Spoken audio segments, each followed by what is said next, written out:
যারা আমার এবং আমার পরিবারের বিপদের সময় সহায়তা করেছেন, মানসিকভাবে আমাকে সহায়তা দিয়েছেন, তাদের কাছে কৃতজ্ঞতা জানাই। এই সন্তুষ্টি একজন বাবার, যিনি উচ্ছলতায় ভরা শত আবদারের ৮ বছরের নিজের শিশুকন্যার খণ্ড বিখণ্ড ছিন্ন বিচ্ছিন্ন মরদেহ দেখেছেন নিজেরই চোখে। রায় ঘোষণার পর তাই এমন প্রতিক্রিয়া। এই রায় বাস্তবায়ন হলে আমি সম্পূর্ণভাবে আমার মনের প্রত্যাশা, যে রায় এবং কার্যকর হলে মনের প্রত্যাশা, আমার আকাঙ্ক্ষা সেটা মিটবে। এর আগে সকাল থেকেই ঢাকা মহানগরের দায়রা জজ এলাকায় নিরাপত্তার কড়াকড়ি, কারণ চাঞ্চল্যকর রামিসা ধর্ষণ ও হত্যা মামলার রায় ঘোষণার দিন ধার্য আছে রবিবার। সকাল 8:30 থেকে 9টার মধ্যে আসামি সোহেল রানা ও তার স্ত্রী স্বপ্না আক্তারকে কারাগার থেকে আদালতে নিয়ে আসা হয়। এর ঘণ্টা দুয়েক পর তোলা হয় এজলাসে।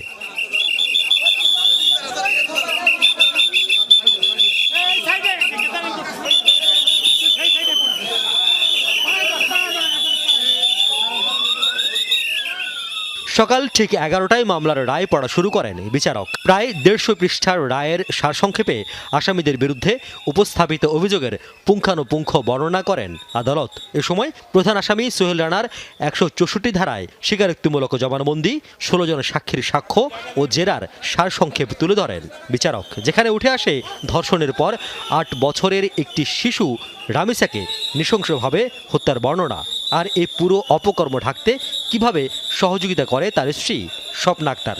এছাড়াও এই ধরনের মামলার ক্ষেত্রে উচ্চ আদালতের বেশ কিছু নির্দেশনাও পড়ে শোনানো হয় জনাকীর্ণ আদালতে।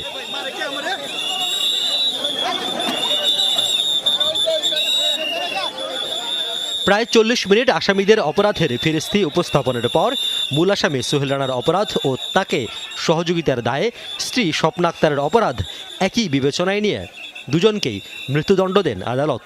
এ সময় মৃত্যু নিশ্চিত হওয়া পর্যন্ত ফাঁসিতে ঝুলিয়ে রাখারও নির্দেশনা দেন আদালত।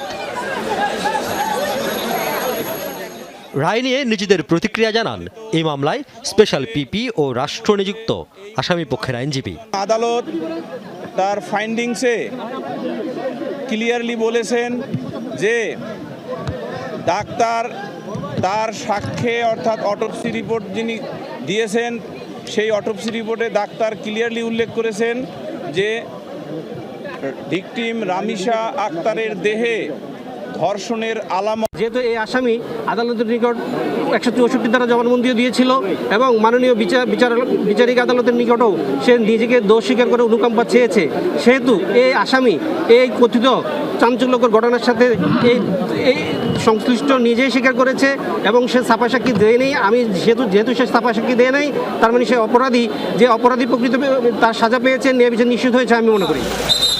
রায়ের পর আসামিদের কড়া নিরাপত্তায় নেওয়া হয় কারাগারে। মৃত্যুদণ্ডের পাশাপাশি সোহেল রানাকে 5 লাখ ও স্বপ্নাকে 2 লাখ টাকা অর্থদণ্ড দেন আদালত। 2019 সালে ফেনীর নুসরাত রাফি হত্যা মামলায় 16 জন, 2022 সালে মেজর সিনহার সাথে হত্যা মামলায় 2 জন এবং 2025 সালে মাগুরার আসিয়া খাতুন হত্যা এবং ধর্ষণ মামলায় 1 জনের মৃত্যুদণ্ড দেয় আদালত। নিম্ন আদালতে এই মামলাগুলো খুব দ্রুত সময়ে নিষ্পত্তি করা হয়, কিন্তু উচ্চ আদালতে ঝুলে আছে বছরের পর বছর। এবার মিরপুরের রামিসা হত্যায়ও 2 জনকে মৃত্যুদণ্ড দিয়েছেন আদালত। এখন দেখার বিষয় কবে নাগাদ এই মৃত্যুদণ্ড পর্যায়ে কার্যকর করা হয়।